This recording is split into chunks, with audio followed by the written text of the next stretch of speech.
Friends, आप देख रहे हैं सर्च न्यूज लाइव। मैं शबरीन अभी आपको एक बहुत ही उम्दा खबर देने वाली हूँ। कलकत्ता शहर के अंदर जो लोग रिटायर हो चुके हैं या जो लोग छोटे मोटे बिजनेस करते हैं और जो लोग इंटरेस्टेड है, टीचर है, जो टीचर इंटरेस्टेड है अपने स्कूल खोलने के लिए, पॉकेट में पैसे नहीं है पर स्कूल खुल सकता है।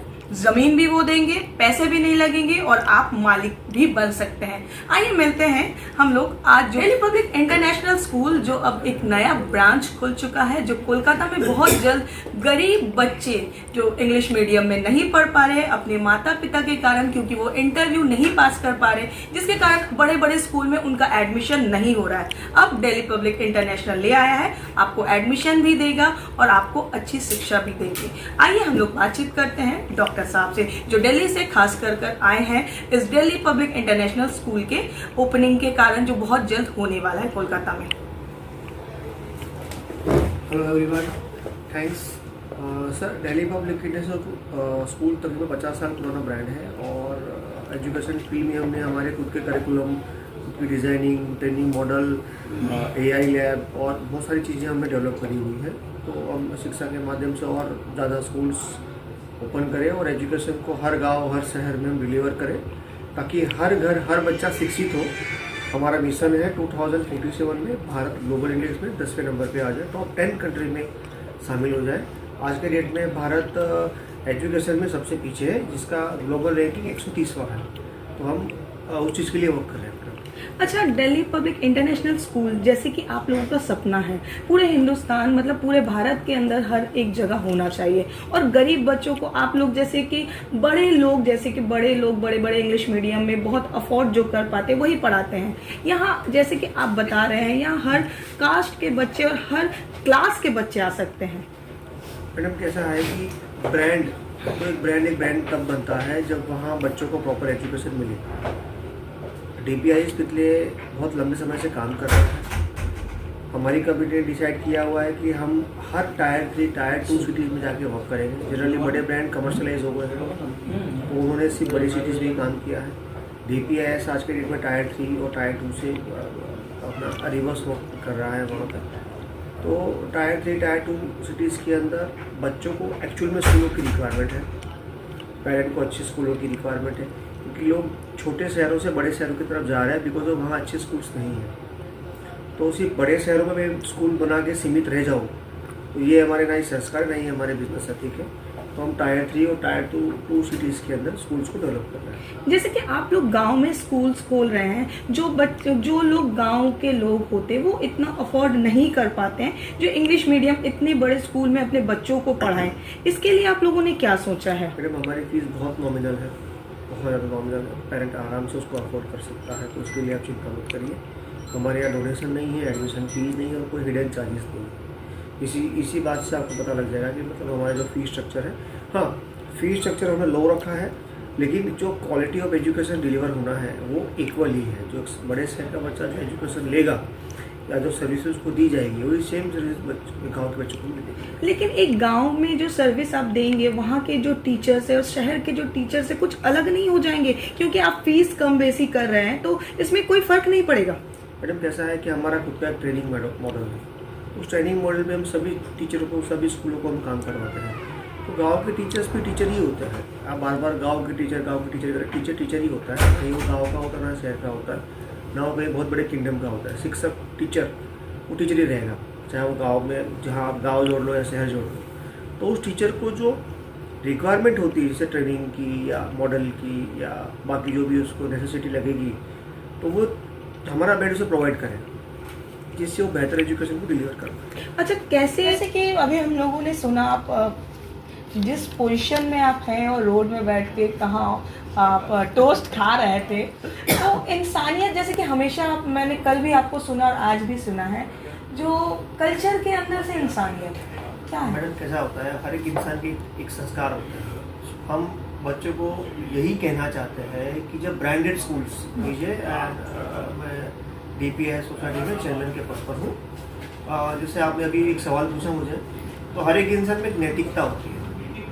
अगर मैं किसी पद पे बैठा हूँ और मैं अगर प्रॉपर मतलब जो नैतिक जीवन है वो मैं प्रॉपर डिलीवरी नहीं करूँ तो ये गलत है। मैं भी हूँ तो इंसान ही, मुझे भी वही रोटी लगती है जो रोटी एक गरीब आदमी खाता है या आप खाते हैं मैं खाता हूँ। तो हमें हमेशा सबसे पहले इंसान बने रहना चाहिए। स्कूलों के अंदर एक बड़ी ब्रांड स्कूल ने बना दिया है कि बड़ी ब्रांड का स्कूल का बच्चा वो बड़ा बच्चा है, और एक गाँव की स्कूल का बच्चा गाँव की स्कूल का बच्चा है। तो स्कूल स्कूल होता है मैडम, वो गांव का स्कूल नहीं और वो बड़े शहर का स्कूल नहीं। जैसे मैंने आपको कहा कि गांव का टीचर नहीं है ना कोई शहर का टीचर होता है। तो हम खुद परिवर्तन हमें खुद अंदर से लाना है। तो यदि हम सबको हम हमारे जैसा देखेंगे, हम सबके साथ उठ बैठ करें, सारी चीज़ें करें, एक्टिविटी करें, तो उससे एक अच्छा सोशल डेवलपमेंट होगा। ये चीज़ बच्चों में भी दी जाएगी। कोई लारी में बैठ के चाय पीना ये नैतिकता है। ये हम कोई वीआईपी नहीं है, हम एक नॉर्मल इंसान है जैसे कि आप हो, मैं हूँ, बाकी लोग यहाँ बैठे हुए हैं। We are normal people, we are common people. एक जो बहुत ऊंचे पद के जो लोग होते हैं, हाई पद के जो डॉक्टर्स होते हैं, वो नॉर्मली बात ही नहीं करते हैं, या तो बोलते हैं प्लीज़ टाइम दीजिए या मेरे जूनियर से बात कीजिए। और आप इतने सुंदर तरीके से समझाने से लेकर सब कुछ कर रहे हैं और ऑर्गेनाइज भी कर रहे हैं, तो क्या मतलब क्यों अलग? हर लोगों के अंदर एक अलग वो तो रहता है, लेकिन आप बिल्कुल भी अलग हैं। कल हमारी जो प्रेस वार्तालाप थी उसमें हमने हमारे बच्चे को सबको हमने भागवत गीता गीत करी थी।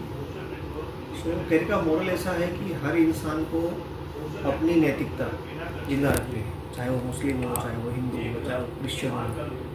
हर ग्रंथ में नैतिकता लिखी गई है, इंसान के बारे में डिफाइन किया गया है कि इंसान को कैसे रहना चाहिए। Should be of norm, should be discipline. हर इंसान के साथ आप प्यार से रहो, मेलजोल बढ़ा के रहिए। बस एक हम बहुत बेसिक चीज़ में फोकस करते हैं, सिंपल चीज़, छोटी छोटी चीज़ें हम उसमें खुश होते हैं। हमारे लिए कोई बहुत बड़ी चीज़ है हमें नहीं करते। जो हमें हमारी सोसाइटी ने जो काम की दिया है हमें, जिस पद पर मैं हूँ, तो उस काम को मैं 100% दे रहा हूँ। तो दिस इज़ माई ड्यूटी, और ये मेरी एक रिस्पॉन्सिबिलिटी है कि मेरे ग्रैंडफादर ने सोसाइटी की जब स्थापना की थी 1976 में, तो आज ऑलमोस्ट 50 साल होने को आया, 48 ईयर हो गए। तो हम उस एनिवर्सरी की तरफ आगे बढ़ रहे हैं। हमारा एक विज़न है कि आने वाले 2047 में, जैसे कि भाई आपका बर्थडे आएगा तो आपके भाई होंगे, पापा होंगे, आपके फियांसे होंगे, हस्बैंड होंगे, सर की वाइफ होगी, तो जो बर्थडे के टाइम पे हम लोग गिफ्ट शेयर करते हैं ना, एक महीने पहले प्लानिंग करते हैं ना कि भाई मैं मेरे हस्बैंड को क्या गिफ्ट दूंगी। वैसे 2047 में भारत जब 100वां इंडिपेंडेंट डे मनाएगा, तो क्या आपने क्या डिसाइड किया है कि आप क्या दो, देश को क्या दोगे आप? जिस देश ने आपको इतना कुछ दिया है ना, इंडिपेंडेंस दी आपको, पूरी दुनिया में अकेला हमारा कंट्री जहाँ पे सारे अधिकार दिए गए, बोलने का अधिकार है, सारी चीज़ों के आपको राइट्स दिए गए, बाकी सब अरब कंट्री में सब डिसीजन सरकार लेती है। तो वैसे DPIS ने डिसाइड किया है कि 2047 में हम भारत को टॉप 10 एजुकेशन कंट्री में देखना चाहते हैं। हम उसके लिए काम कर रहे हैं। Thank you madam. बिना पैसा, बिना ज़मीन कैसे स्कूल खोल सकते हैं? कोई भी स्कूल खोल सकता है, स्कूल का मालिक बन सकता है, प्रिंसिपल बन सकता है। जो पुराने स्कूल वाले हैं वो भी आपके संग मिलकर वो फ्रेंचाइजी भी ले सकते हैं और स्कूल भी चला सकते हैं। ये कैसे संभव है? ये तो बिल्कुल अलग सी बात है। देखिए, फर्स्ट ऑफ ऑल मैडम, इसको मैं थोड़ा करेक्ट कर दूँ। आज की डेट में इसको एसेट लाइट मॉडल बोलते हैं। एसेट लाइट मॉडल स्केलेबल भी है, प्रॉफिटेबल भी है। What is asset light model? DPIS ने एक पहला मॉडल शुरू किया उन लोगों के लिए जो आज से पहले हम बोलते थे, जब आप स्कूल की बात करते हैं तो सबसे पहले लोग लैंड, बिल्डिंग, सबसे पहले हम पूछते हैं कि लैंड का है, बिल्डिंग का है, अभी कहाँ खोलेंगे स्कूल आप। बट वो हर्डल जो है 99% लोगों के पास आज की डेट में लैंड, बिल्डिंग नहीं है और वो स्कूल खोलना चाहते हैं। उनके लिए आज एक बहुत बड़ी अपॉर्चुनिटी है कि DPIS ने सबसे दिल्ली पब्लिक इंटरनेशनल स्कूल ने ये एक नया मॉडल लॉन्च किया है उन्हीं लोगों के लिए जिनके पास दोनों चीज़ें नहीं है। एसेट लाइट मॉडल ये होता है, जैसे मैंने खुद आज एक स्कूल लिया एंड वो स्कूल मैंने कैसे लिया पहले मैं समझाऊंगा, आपको भी समझ में आएगा कि आप कैसे लेंगे। मैंने दिल्ली पब्लिक इंटरनेशनल स्कूल की टीम को बोला कि आप मुझे अपनी LOI दीजिए, लेटर ऑफ इंटेंट दीजिए, जो कि एग्रीमेंट से पहले होता है। LOI क्या होता है? लेटर ऑफ इंटेंट का मतलब सगाई होता है, एग्रीमेंट का मतलब शादी होता है। जल्दी समझ जाएंगे लोग। हर चीज का एक सिस्टम है। वैसे ही जब कोई भी ब्रांड आप साइन करते हैं तो उसमें पहले LOI साइन करता है ब्रांड, फिर एग्रीमेंट साइन करता है। 2 पार्ट होते हैं। तो मैंने कहा जी LOI में आप, मेरे पास बिल्डिंग तो है नहीं, मेरे पास लैंड भी नहीं है, और अगर लैंड बिल्डिंग होती तो शायद मैं आपके पास आता भी नहीं, मैं अपना स्कूल खोलता अपने नाम से। बट मुझे आपके नाम का फायदा तब मिलेगा जब आप मुझे एलओआई दें, और आपकी एलओआई के नाम पे मैं बिल्डिंग कहीं ना कहीं से रेवेन्यू शेयर पे ले आऊंगा। रेवेन्यू शेयर का मतलब है अगर मुझे ब्रांड मिल जाए, 30 साल का एक्सपीरियंस मिल जाए, लेगेसी मिल जाए, नो हाउ मिल जाए, जो मेरे पास नहीं था। मैं स्कूल लाइन से हुई नहीं। ऐसे बहुत सारे लोग हैं जो जिनका बिजनेस अलग है और स्कूल लाइन में आना चाहते हैं, वो स्कूल लाइन में आ ही नहीं पा रहे। टीचर्स, ट्यूटर्स, रिटायर्ड, आज हर आदमी चाहता है रिसेशन प्रूफ एक रेंटल बिजनेस में आना चाहता है, और स्कूल इज रेंटल बिजनेस। हर महीने की 7 तारीख को कोई काम हो ना हो, बंदा फीस जरूर देगा। अब मैं बहुत कई सालों से फीस दे रहा था अपने बच्चों की, मैंने बोला हम भी फीस कमा लें, तो इसको रिवर्स मॉडल बोलेंगे। मैंने स्कूल कैसे लिया, मैंने एलओआई इनको बोला कि आप एलओआई दीजिए लेट, और अपनी जो फ्रेंचाइजी की जो अमाउंट है 35 लाख अपफ्रंट प्लस 7% ग्रॉस से लेते हैं रॉयल्टी, जो दिल्ली पब्लिक ने चार्ज करता है। मैंने कहा आपकी क्या अमाउंट गलत नहीं है, मुझे आज की डेट में बर्गर की फ्रेंचाइज भी नहीं मिलती इस रेट में। जो फ्रेंचाइजी मॉडल जानते हैं उन्हें पता है। मैंने कहा आप अपनी अमाउंट कम मत करिए, बट इसको आप 1 साल में लीजिए, 1 साल का टाइम दीजिए एलओआई में कि मैं 1 साल के टाइम में कोई ना कोई स्कूल की बिल्डिंग चलते हुए स्कूल को ही टेक ओवर कर लूंगा। बट आप जब तक मुझे एलओआई नहीं देंगे, आपके नाम पे स्कूल मिलेगा, मेरे को तो स्कूल को देगा नहीं। और स्कूल ना मैं खरीदूंगा ना मैं किराए पे लूंगा, मैं रेवेन्यू शेयर पे लूंगा। और मैंने स्कूल ले लिया।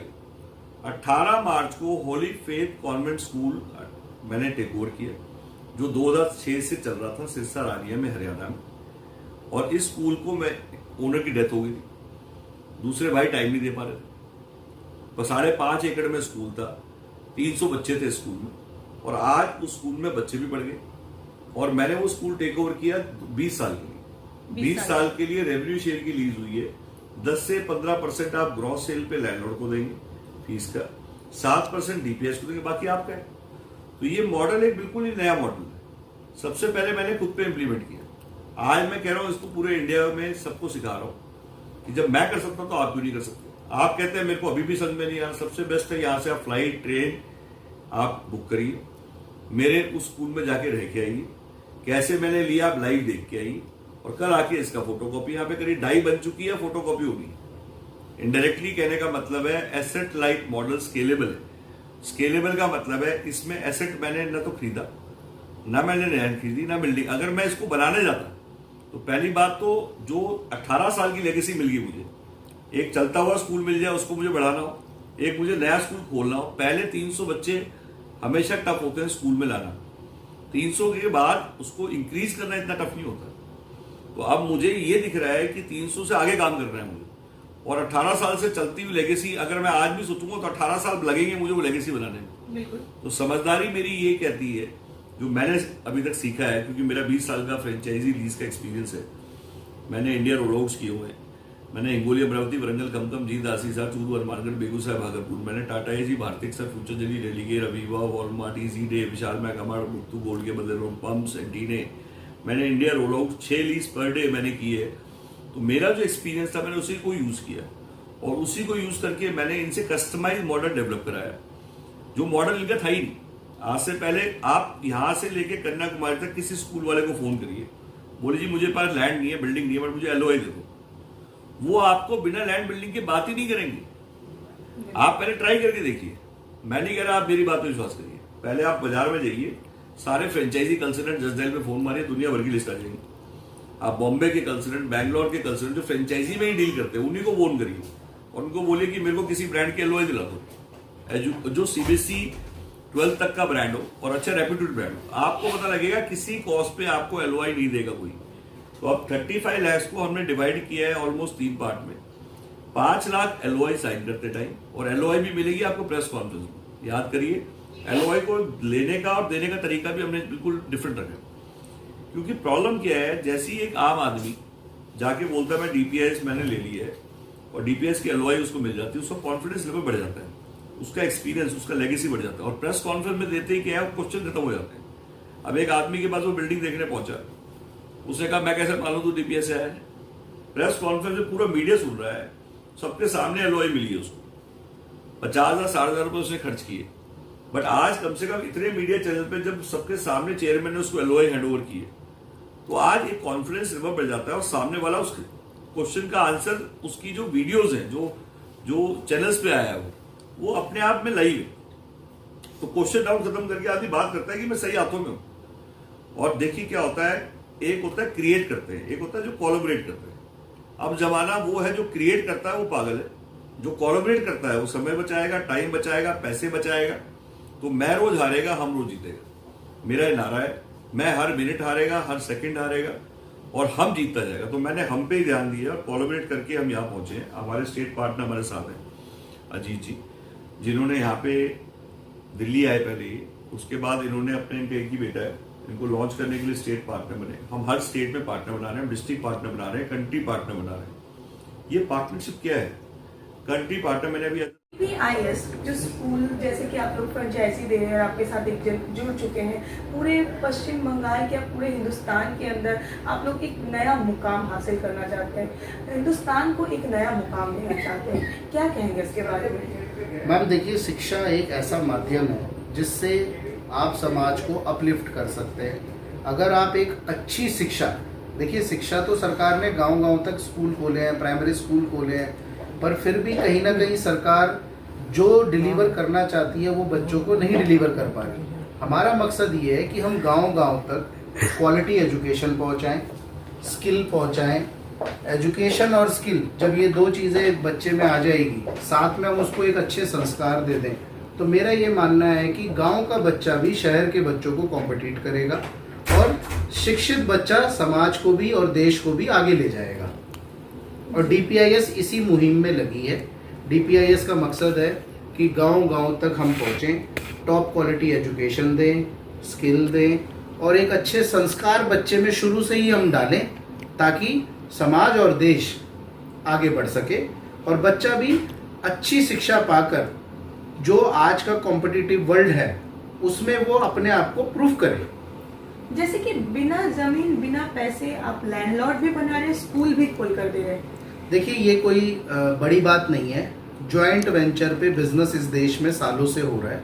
जॉइंट वेंचर जो है अब तक सिर्फ कॉरपोरेट यूज करा करते थे। एक स्कूल खोलने वाले ने कभी जॉइंट वेंचर मॉडल पे बिजनेस किया ही नहीं है, उसको पता भी नहीं है। अगर मैं कहूँ आपको कि इस देश में हजारों बिल्डिंगें बनी हैं और खाली पड़ी हैं, उस बिल्डिंग पे कोई स्कूल चल सकता है, जॉइंट वेंचर में खुल सकता है, इस बारे में जानकारी नहीं है। अगर आज एक आदमी के पास बिल्डिंग है और वो चाहता है कि ये बिल्डिंग में स्कूल खुल जाए, कोई कॉलेज है जो बंद हो गया, वो चाहता है इस पे स्कूल खुल जाए, पर वो खुद से नहीं चलाना चाहता, वो चाहता है मेरे से कोई जगह ले ले और स्कूल चला ले। और जितना भी इन्वेस्टमेंट थोड़ा बहुत, अगर और बिल्डिंग के अलावा और भी चीज़ों का इन्वेस्टमेंट होता है स्कूल में, तो वो चाहता है कि कोई आदमी आए जो मेरी बिल्डिंग है वो ले ले और इस पे स्कूल खोले। तो हम क्या करते हैं, उनसे वो बिल्डिंग ले लेते हैं जॉइंट वेंचर पे और उस पर हम अपना ब्रांड नेम लगा के, अपना इंफ्रास्ट्रक्चर में पैसा लगा के, अपनी बसेस खड़ी करके, अपना मार्केटिंग करके, अपने टीचर्स रख के उस बिल्डिंग पे हम अपना स्कूल चलाते हैं। बिल्डिंग के मालिक को हम JV एग्रीमेंट करते हैं, जिसमें कि अगर मान लीजिए हम फीस ले रहे हैं बच्चे से, उस फीस का एक 10% से लेके 20% के बीच का एक शेयरिंग हम स्कूल के बिल्डिंग के ऑनर को देते हैं और बाकी टीचर की सैलरी देना, इलेक्ट्रिसिटी बिल देना, मार्केटिंग करना, काउंसलिंग करना, वो सब हमारी जिम्मेदारी होती है। तो हम लैंडलॉर्ड के साथ जॉइंट वेंचर करते हैं ताकि एसेट लाइट मॉडल पे कम इन्वेस्टमेंट में स्कूल खुल सके। बिल्डिंग ऑलरेडी इस देश में है, बंद कॉलेजेस हैं, बंद स्कूल हैं, अंडर परफॉर्मिंग स्कूल हैं, उन सभी को हम टेक ओवर करते हैं और हम अपने ब्रांड नेम से अपनी क्वालिटी को मेंटेन करते हुए उस स्कूल को चलाते हैं। अच्छा, अगर कोई स्कूल आपको देता है, आपके संग मिलकर काम करता है, उस स्कूल में जो टीचर्स हैं, अगर उसे आप ले लेते हैं, उस टीचर उसका क्या होगा? देखिए मैडम, लोग वही होते हैं, बस उन्हें ट्रेनिंग दी जाती है, उनको उनके स्किल्स को अपलिफ्ट किया जाता है। जैसे दिल्ली सरकार जब बनी तो दिल्ली सरकार ने क्या करा, टीचर्स नहीं बदले, उन टीचरों को ट्रेनिंग दी। तो वही टीचर जो पहले पढ़ाते थे वही आज पढ़ाते हैं, पर अब वो ट्रेंड टीचर है। ऐसे ही हम क्या करेंगे, आज मान लीजिए एक अंडर परफॉर्मिंग स्कूल है, हमने ले लिया, हमने अपना ब्रांड नेम लगा लिया, अब ब्रांड को तो अपनी क्वालिटी मेंटेन करनी पड़ेगी ना मैम। तो हम क्या करेंगे, उन टीचर्स की रेगुलर ट्रेनिंग करेंगे, उनका स्किल अपलिफ्ट करेंगे, उनके मोरल्स जो कि कहीं ना कहीं समाज को लेकर अगर कोई मिसमैच होगा तो हम उसे क्लियर करेंगे, और अगर डेफिनेटली कोई टीचर में कमी होगी तो हमें उनको किसी और काम में भी लगाना पड़ेगा पर क्वालिटी के अंदर हम कोई कॉम्प्रोमाइज़ नहीं करेंगे, हमें क्वालिटी मेंटेन करके ही स्कूल चलाना है, इसीलिए हम ब्रांड है। तो जो एग्जिस्टिंग टीचर हैं अगर उनमें कोई कमी है तो वो स्किल करके हम पूरा करेंगे। और हमारा रेगुलर ट्रेनिंग सेशन होता है टीचर्स के लिए, रेगुलर ट्रेनिंग सेशन हमारे पेरेंट्स के लिए भी हैं। देखिए एक पिरामिड है, मैं फिर बोलूँगा, इसमें टॉप पे जो बच्चा है, बच्चे के ऊपर काम करने के लिए पेरेंट्स और स्कूल दोनों बराबर मेहनत करेंगे, तब जाके जो पिरामिड का टॉप है यानी बच्चा है वो डेवलप होता है। अगर पेरेंट्स वीक है, टीचर में कोई कमी है, तो बच्चा भी डेवलपमेंट नहीं लेगा पूरी, ठीक है ना जी। तो हम टीचर, बच्चे, टीचर्स की जॉब कहीं नहीं जा रही मैडम। जो एग्जिस्टिंग स्कूल, एग्जिस्टिंग स्टाफ है उसको हमने कहीं नहीं भेजना, उनको हमने ट्रेन करके उनके स्किल को अपलिफ्ट करना है, यही हमारा मकसद है। जैसे कि बहुत सारे इंग्लिश मीडियम स्कूल्स हैं और अब आप एक अलग बहुत सस्ते में, जहाँ बहुत कम पैसे में बच्चे इंग्लिश सीख पाएंगे, पढ़ पाएंगे, इसके पहले जो स्कूल चल रहे हैं फिर उनका क्या हाल होगा, ये भी आपने सोचा? देखिए मैडम, जब भी कोई स्टार्टअप आता है, कोई चीज़ की नई थॉट आती है, तो उसमें बहुत सारे सवाल होते हैं कि फीस कम कैसी होगी, अगर कम होगी तो क्वालिटी कैसे मेंटेन होगा। हमने जो इसका रास्ता निकाला है वो ये निकाला है कि हमारे स्कूल में सिर्फ और सिर्फ पढ़ाई से रेवेन्यू जनरेट नहीं होगा, पढ़ाई के अलावा हम उसे सेम बिल्डिंग पे मल्टीपल चीज़ें करेंगे। जैसे हम गवर्नमेंट जॉब की तैयारी कराएंगे बड़े बच्चों को, जैसे हम स्किल ट्रेनिंग कराएंगे युवाओं को, जैसे हम रोजगार के साथ साथ जो IIT JEE की कोचिंग होती है, भाई बच्चा पढ़ाई कर रहा है, 8th 9th 10th 11th के बच्चे को एक दिशा चाहिए होती है जिसके लिए वो JEE की तैयारी करता है, नीट की तैयारी करता है, उसकी तैयारी हम वहीं कराएंगे। तो ये हमारे एडिशनल सोर्स ऑफ इनकम होंगे। इंफ्रास्ट्रक्चर वही है, टीचर्स वही हैं, स्टाफ वही है, पर हम कुछ टीचर्स को और नए रख के नए प्रोग्राम्स भी अपनी सेम बिल्डिंग पे चलाएंगे, जिससे रेवेन्यू जनरेट होगा, जिसकी वजह से जो स्टूडेंट हमारे पढ़ रहे हैं उन पे फीस का बोझ कम रहेगा और हमारा सोर्स ऑफ इनकम जो है जिससे कि हमें सस्टेन रहना है। देखिए स्कूल बिजनेस कोई प्रॉफिट के लिए नहीं किया जाता है, स्कूल बिजनेस तो ऐसा है, सस्टेन रहने वाला मॉडल बनाना पड़ता है जिसमें टीचर्स को अच्छी सैलरी मिले, बच्चों को क्वालिटी एजुकेशन मिले और उसी बिल्डिंग से, जिस बिल्डिंग पे स्कूल चल रहा है, other source of revenue generate हो जिससे कि सारे खर्चे मैनेज हो सके। तो वो हमने सेल्फ सस्टेनेबल मॉडल बना लिया है अपना, और हम गांव-गांव तक अच्छी शिक्षा, जिसको हम क्वालिटी एजुकेशन एक वर्ड कहते हैं, सिर्फ शिक्षा पहुंचाना हमारा मकसद नहीं है, हमारा मकसद है क्वालिटी एजुकेशन पहुंचाना। तो वो क्वालिटी एजुकेशन पहुंचाएंगे with skill training, with overall development, जिससे कि बच्चा का भी डेवलपमेंट होगा, फीस भी अफोर्डेबल होगी, फीस भी उसको कम देनी पड़ेगी, प्लस उस रेवेन्यू का जो हमने स्ट्रीम बनाया कि एक ही कैंपस के अंदर मल्टीपल चीज़ें होंगी जिससे कि मॉडल भी सस्टेनेबल बन जाए। लंबा चलना है हमें, अच्छा चलना है, तो हमें उस गांव को सिर्फ पढ़ाई 12th तक के बच्चों को ही नहीं पढ़ाना, वहाँ पे कॉलेज के बच्चे भी आएंगे जो स्किल ट्रेनिंग लेंगे, प्लस जो जॉब के लिए अलग अलग डिफरेंट तरह के कोर्स, NDA का कोर्स है, डिफेंस से रिलेटेड चीज़ें हैं, वो सब चीज़ें हम एक ही कैंपस में कराएंगे। और हम स्पोर्ट्स एकेडमी बनाना चाहते हैं अपने कैंपस में। तो ये मल्टीपल चीज़ें तभी हो पाएंगी जब हम एक कैंपस के अंदर डिफरेंट विजन के साथ अप्रोच करें, और वो अप्रोच हमारा रहेगा। हमने इस पे पूरा एक केस स्टडी बना रखा है। आप कभी आना चाहें, हमारा एक एग्जिस्टिंग स्कूल देखना चाहें तो आपका स्वागत है। किसी भी एक स्कूल में आप आकर देखिए, जो इस मॉडल जो मैंने आपको बातें अभी बताई वो सब हम ऑलरेडी कर रहे हैं। आप आइए, देखिए, रिपोर्टर्स का स्वागत है। कोई आकर देखना चाहे, 10 दिन 20 दिन रुककर वहाँ महसूस करना चाहे कि हम कैसे अलग हैं दूसरों से, तो हम उनका स्वागत करना चाहेंगे। और अगर कोई आपका फ्रेंचाइजी लेना चाहे तो कैसे देंगे? मैडम देखिए, फ्रेंचाइजी बड़ा सिंपल हमने रखा है। एक आदमी जो स्कूल खोलना चाहता है और उसका विजन है, तो हम उसको बुलाते हैं, समझाते हैं कि ये हमारा फ्रेंचाइजी के क्या क्या शर्तें हैं, और हम उसको कहते हैं कि आपके पास लैंड और बिल्डिंग नहीं भी है तो आप हमारी फ्रेंचाइजी लीजिए। पहले हमसे सिर्फ एक LOI कीजिए। LOI करने के बाद उस LOI के दम पर आपको उस एरिया में जहां आप स्कूल खोलना चाहते हैं बिल्डिंग मिल जाएगी। हम भी मदद करेंगे आपको बिल्डिंग दिलाने में, और आपको खुद भी बिल्डिंग मिल जाएगी। हमारा एक तरीका, एक फॉर्म है जिसमें हम एक प्रेस कॉन्फ्रेंस करते हैं, जिसके माध्यम से उस एरिया के लोगों को हम पूरा डिटेल में समझाते हैं कि यहाँ पे ये चीज़ इस तरह से होने वाली है। तो उस एरिया में उसको कहीं ना कहीं बिल्डिंग अवेलेबल हो जाती है।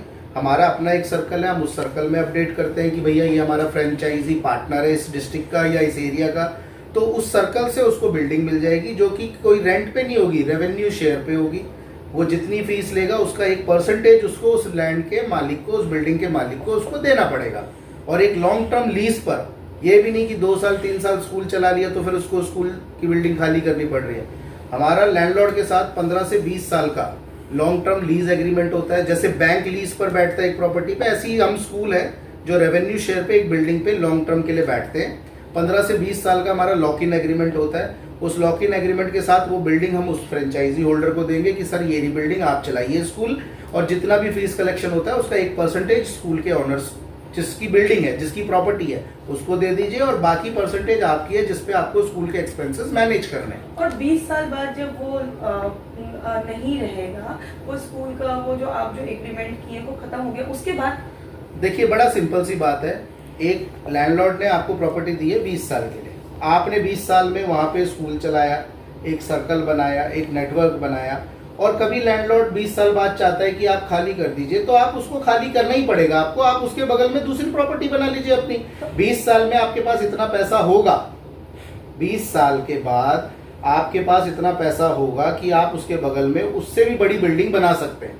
आज नहीं है आपके पास तो हम मौका दे रहे हैं, पर जब आप बिजनेस एक तरह से ये जो समाज सेवा करेंगे, आप इस सोशल वर्क के साथ साथ एक हमने सस्टेनेबल मॉडल बनाया जिसमें आपके पास इतने पैसे का फ्लो आ जाएगा कि आप अपनी एक खुद की भी बिल्डिंग खरीद सकते हैं या बना सकते हैं उसी बिल्डिंग के आसपास। और अगर वो आपको कहता है कि नहीं आप कंटिन्यू कीजिए, मुझे रेवेन्यू शेयर दीजिए, तो कंटिन्यू कीजिए। हो सके तो आप वो बिल्डिंग खरीद भी सकते हैं। एग्जिस्टिंग बिल्डिंग है, उसने तो बेचने के लिए कौन नहीं तैयार है मैडम, पर आज आपके पास 10 करोड़ 15 करोड़ रुपए नहीं है उस बिल्डिंग को खरीदने के लिए। पर जब आप 15-20 साल स्कूल चला लेंगे तब भी आपके पास नहीं होगा पैसा, ऐसा मैं कोई मानता नहीं हूँ। और मेरा ये मानना है कि जब आपका विजन बड़ा हो जाए, आपके पास 5-10 साल में पैसा आ जाए, थोड़ा बहुत अरेंज आपका हो जाए, बैंक लोन दे देती है, आप एक कॉन्फिडेंस आ जाता है आपको कि मैं एक अच्छा काम कर रहा हूँ और मुझे एक बहुत अच्छा रिस्पॉन्स मिल रहा है, तो आप उस बिल्डिंग को खरीद लीजिए या साथ में कोई नई बिल्डिंग बना लीजिए। अल्टीमेटली प्रॉपर्टी तो देखिए जिसकी है उसकी है, उसको तो देना ही पड़ेगा ना जी। पर अगर उसको आपके साथ अच्छा लग रहा है, मजा आ रहा है, तो वो कंटिन्यू भी करेगा। चाहे उसको पार्टनर बना के रखिए, चाहे उसको आप एग्जिट दे दीजिए, उसके जो बिल्डिंग की कीमत है उसको दे दीजिए और आप खरीद लीजिए, चाहे उसके अगल बगल में दूसरी बिल्डिंग ले लीजिए या नई बिल्डिंग बना लीजिए। ये 20 साल बाद की बात है। और अगर आपने अपने बिजनेस को, अपने इस मिशन को कंटिन्यू रखा, अपना एक विजन की सोसाइटी के लिए करना है, तो 20 साल में आपको उस एरिया में ऐसे 50 लोग मिल जाएंगे जो अपनी बिल्डिंग देने को आपको तैयार होंगे और कहेंगे सर आप आइए मेरे साथ कीजिए काम। ये मेरा मानना है और हम जहाँ चला रहे हैं वहाँ हमने ये महसूस करा है कि वहाँ लोग चाहते हैं। पहले कम लोग जानते हैं तो चाहते भी कम लोग हैं, पर 20 साल में आपकी पीआर इतनी मजबूत हो जाएगी उस क्षेत्र में कि मैं नहीं मानता कि आपको बिल्डिंग की, जगह की कोई कमी रहेगी। आपके साथ पश्चिम बंगाल में कौन जुड़े हैं कोलकाता से? मैम मेरे साथ यहाँ पे अजीत अग्रवाल जी हैं जो कि इस पूरे स्टेट के स्टेट पार्टनर हैं। इस स्टेट में जितने भी स्कूल खुलेंगे उनके साथ मीटिंग करना, उनके साथ बेसिक अंडरस्टैंडिंग बनाना, उनको चीज़ों के बारे में एक्सप्लेन करना, क्योंकि देखिए बंगाल में बहुत लोग हैं जो बंगाली में ही बात करना चाहते हैं और मेरे पास कहीं ना कहीं ये मेरी वीकनेस है कि मैं बंगाली भाषा में उतने अच्छे से बात नहीं कर पाऊंगा। मैं समझता हूँ बंगाली, पर मैं अच्छे से जवाब नहीं दे पाता। तो डॉक्टर अजीत कामदार जी हैं हमारे साथ, जिनको हमने स्टेट पार्टनरशिप दी है इस स्टेट की। ये प्राइमरी लेवल पे सारी बातों को देखेंगे, समझेंगे, उनकी केवाईसी करेंगे और अगर वो ठीक रहते हैं, हमें समझ आता है कि हाँ इनका प्रोफाइल ठीक है एक स्कूल को खोलने के लिए। देखिए सही प्रोफाइल का चयन बहुत ज़रूरी है। स्कूल किसी को भी हम खोलने की, देखिए एसेट लाइट मॉडल बनाया हमने, पर हम किसी को भी स्कूल के लिए जोड़ लेंगे ये कंपलसरी नहीं है। हमारी कुछ पैरामीटर्स हैं, उस पैरामीटर में अगर वो आदमी फिट होता है तो हम उसको स्कूल्स के लिए एसोसिएट करेंगे अपने साथ, उसको फ्रेंचाइजी देंगे। और डॉक्टर अजीत कामदार जी हैं जो ये सब चीज़ें स्टेट के अंदर लुकआउट करेंगे।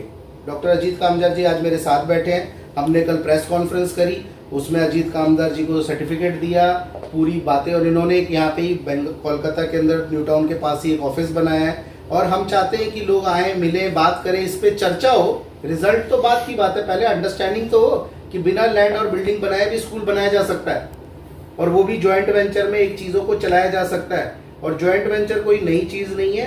आप किसी भी बड़े कॉर्पोरेट के बिजनेस को देख लीजिए, मॉडल ज्वाइंट वेंचर पे ही वो बिजनेस कर रहे हैं, क्योंकि हर आदमी को या तो पार्टनर चाहिए या कोलैबोरेशन चाहिए। अकेला एक आदमी ही सब कुछ नहीं कर पाता, तो कोलैबोरेशन और पार्टनरशिप का जमाना है। और एजुकेशन में भी जब ये चीज़ आएगी तो एजुकेशन भी गांव-गांव तक पहुंचेगी। जी थैंक यू। हमारे चैनल में आपका स्वागत है। और DPIS कहीं भी पश्चिम बंगाल में खुलता है तो जहां आपसे मिलना है और आप ही सब कुछ देखेंगे, तो क्या ख्याल है, आप इनके संग जुड़े हैं, इतना बड़ा प्रोजेक्ट है, क्या कहेंगे इसके बारे में? देखिए, DPIS का काम बहुत बड़ा है, बहुत बड़ा ब्रांड है। तो मैं खुद आभारी हूँ कि मैं उनके साथ जुड़ पाया। तो हमारा मिशन यही रहेगा कि हम उन ब्रांड को, उस DPIS को पश्चिम बंगाल में लाएँ और पश्चिम बंगाल के गाँव में लाएँ, गाँव में मिले और हर जगह इनकी स्कूल खुले, जो कि एसेट टाइप मॉडल है। एसेट टाइप मॉडल का मतलब क्या होता है कि बिना पैसा लगाए अगर कोई स्कूल खोल सकता है, इससे बड़ी अपॉर्चुनिटी कहीं नहीं है। आज कहीं भी ब्रांड स्कूल जाएंगे तो पहले बोलते हैं बिल्डिंग दिखाओ, स्कूल दिखाओ, जगह दिखाओ। तो ये सारी बातें होती है तो उनको खोल नहीं पाते। सपने होते हैं, पैसा किस वक्त पैसा है, किस वक्त पैसा नहीं है, किस वक्त समझ नहीं है कैसे करें। तो ये एसेट मॉडल में क्या होगा कि हम LOI दे देंगे, उसको DPIS का ब्रांड दे देंगे। तो कहीं भी अगर ब्रांड दिखाता है और ये ब्रांड हम देंगे, LOI देंगे प्रेस कॉन्फ्रेंस में, उससे कि हर आदमी को पता चले कि ये हमारे साथ जुड़ चुका है। और जब जुड़ जाएगा तो अपना स्कूल बिल्डिंग सब मिल जाएगी। तो मेरा बोलने का मतलब है, देखिए जहाँ आप लोग इंग्लिश मीडियम इतने सारे स्कूल भरे पड़े हैं, वहाँ DPIS में लोग क्यों आएंगे? और क्या यहाँ आकर उनको अलग मिलेगा जो वो स्कूल छोड़कर जो अभी पश्चिम बंगाल में बहुत नाम किए हैं और यहाँ आए बच्चे? देखिए, नाम जो किए वो बड़ा चला रहा है, वो सिर्फ कलकत्ता में है। अब आउट स्टेशन में नहीं मिलेगा। आउट स्टेशन मतलब गाँव में नहीं मिलेंगे उनकी स्कूलें, और मिलेगी भी तो वो उसी टाइप मिलेगी कि जो चला रहा है और फीस बढ़ ये रहा है। वाला बोलिएगा, काटना मत, चलने दो।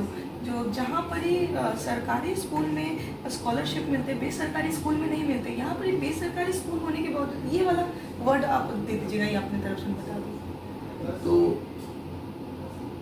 मैं बोलूँ कि जो स्कूल चलाना चाहते हैं या जो बच्चे पढ़ना चाहते हैं, उनको सरकारी स्कूल में जाते हैं, सरकारी स्कूल जाते हैं मिड डे मील के स्कूल, नॉट फॉर एजुकेशन। और जो प्राइवेट संस्थाएं हैं, इंग्लिश मीडियम स्कूल चला रही है, वो पैसा ले कर रहे हैं, बट हम स्कॉलरशिप देंगे, बच्चों को स्कॉलरशिप देंगे, बच्चों के हिसाब से उनको अपग्रेड करेंगे, और अपग्रेड करके जो भी स्कूल्स आएंगे क्वालिटी में कोई कॉम्प्रोमाइज नहीं होगी। तो मतलब जैसे कि अभी देखा जाता है हाई क्लास वाले बच्चे लोग DPS में पढ़ते हैं, DPIS बन रहा है, जहां आप लोअर मिडिल क्लास बच्चे भी पढ़ेंगे, तो आपको नहीं लगता है दो बच्चों के बीच में बच्चे खुद ही फर्क करेंगे? ये शुरुआत में थोड़ी प्रॉब्लम आएगी, बट हमारा क्या है कि हमारा बच्चों का काउंसलिंग होगा, गार्जियन का काउंसलिंग होगा, और बच्चे पेरेंट्स मीट होगी, वहाँ हम उनको ये समझाएंगे। जब देखिए, अगर कोई गरीब बच्चा और अमीर बच्चा साथ बैठा है और गार्जियन भी साथ बैठे हैं, तो पहले कुछ दिन तो उनको थोड़ी इज्जत होगी, बट जब हम उनको ट्रेनिंग देंगे और समझाएंगे कि बच्चे ही होते हैं। जहाँ मालिक का बच्चा DPIS में पढ़ रहा है, वहाँ मालिक का गाड़ी चलाने वाले का बच्चा भी DPIS में पढ़ रहा है, तो एक फर्क तो नजर आ ही जाएगा। और एक मतलब एक अजब सा एक भाषम जहाँ एकदम नष्ट होता हुआ नजर आएगा, तब कैसा क्या आप लोग कैसे क्या करेंगे? इसको क्या करेंगे, हम लोग यही तो बोल रहे हैं, हम लोग काउंसलिंग करेंगे, ये समझाएंगे बच्चे होते हैं। आज एक गरीब का बच्चा भी पायलट बन रहा है, एक गरीब का बच्चा भी आज प्रेसिडेंट से इनाम ले रहा है। हमारे जो प्रेसिडेंट अभी है वो भी सिविल कास्ट से आई है, तो आज अगर वो प्रेसिडेंट बन सकती है, वो मेहनत कर सकती है, तो बच्चे क्यों नहीं कर सकते? और हमारा मेन मिशन है कि यही तो फर्क हटाना है, गरीब और अमीर का फर्क हटाना। क्यों? बच्चे डेवलप कर रहे हैं, बच्चे डेवलप करेंगे तो देश आगे बढ़ेगा। तो अब पश्चिम बंगाल में आप लोगों ने कहाँ जगह ली है ये स्कूल ओपन करने के लिए? देखिए, कल जस्ट कलकत्ता के अंदर हमारा कल जस्ट प्रेस कॉन्फ्रेंस हुआ है, तो अभी हम जस्ट प्राइवेट स्टेज पे हैं। तो हमारे पास एक अभी नदिया में ऑलरेडी हमारा एक एसोसिएट जुड़ चुका है, तो हम लोग देख रहे हैं। अभी उस स्टेज पे नहीं गए कि कॉलेज आए या ऑलरेडी स्कूल बन चुके हैं या फिर हो गया। हम लोग अभी जस्ट प्राइवेट स्टेज पे हैं। थैंक यू सर, बहुत अच्छा लगा आपसे बात करके। थैंक यू भाई।